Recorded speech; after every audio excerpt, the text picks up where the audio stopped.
didn't have much direction in my life, so I spent a lot of time partying and drinking and things like that and getting into trouble.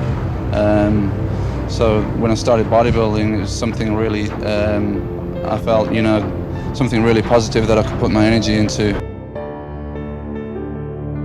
I learned early on that there are no secrets. I mean, you either put in the work or you don't. Genetics will take you so far, but your mind is what's going to take you to the highest place that you can go. And there's no real secret, but where your mind takes you. I was just overwhelmed by what the body could look like. I couldn't believe it. I had seen superheroes before, Batman and Superman in cartoons, but I never saw in real life a physique look like that. And I just, I marveled at it. I just couldn't believe that this was actually attainable.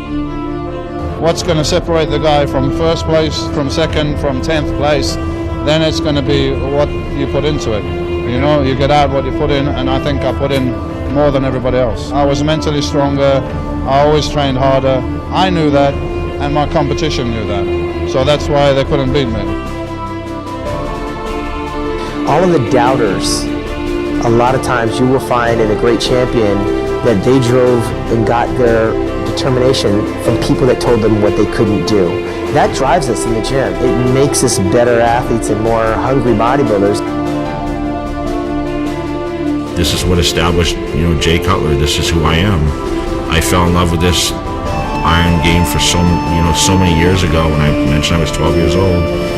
And now, look what I've achieved. I've become the best in the world or something. That's everyone's dream. In bodybuilding, you can't tiptoe your way through a workout. You can't fake eating 6 and 7 meals a day.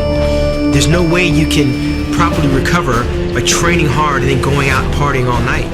It's all or none. The mind is really the strongest muscle. The weights and the tools are out there.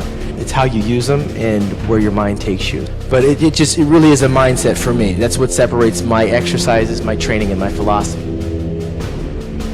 But I had this drive and I had this system of high intensity, heavy training, which has gotten me from a backstreet basement gym in Birmingham in England to be Mr. Olympia. So it's, once your foot's on the pedal, on the gas, it's a little bit hard to take it off. When you say you want to be a professional bodybuilder, when you put in your goal that you want to be a competitive bodybuilder, you have a challenge in which you are about to take on in life.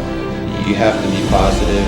You have to have a mental drive, a focus, something that wants, something in you to make you drive and want to excel.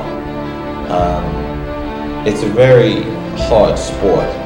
When I go in the gym, I go in, I get the job done, I do what I have to do to look the way that I want to look. A little more comfortable with my clothes on. Take them off. It's time for business.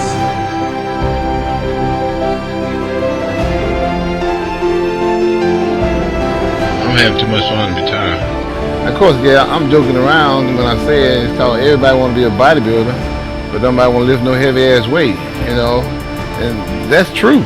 Because, you look around at all these guys, everybody want to be a bodybuilder, and then they think, oh, I just go in there and lift a few weights, do a lightweight diet, and I'll be all right. No, it ain't like that. You gotta work hard. Like, you gotta work harder in the gym than what you're doing all day. I got a saying, if you always do what you always done, you always get what you always got.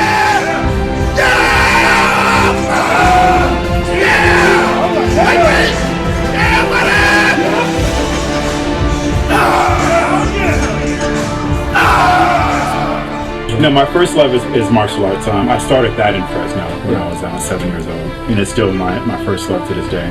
So I went out for the football team, and they wouldn't allow me to continue playing because I was so small. So they made my dad be the one to give me the bad news. So I guess the high school, their insurance wouldn't cover me because I was too much of a high risk. Really? I've never heard so that. Small, yeah. So I was so small. So he said, son, why don't you just go in the weight room? So I spent the whole summer in the weight room. I didn't know what the hell I was doing. And I continued playing sports, but I kind of enjoyed, training. I've always been the type of guy that I didn't truly believe that I was ever going to be number one. Now, what's different about me, it doesn't stop me from going balls out to try to make it happen, but I'm not going to sit there and think, I'm going to be the next champ. I know a lot of people really believe that as athletes. Hey, I'm going to be number one. And my theme in the gym was, you want to go to war, I'll take you to war. Okay. So it look like they want to go to war again, so the war's back on. Who are you going to war with? Me, myself, and I, for the most part.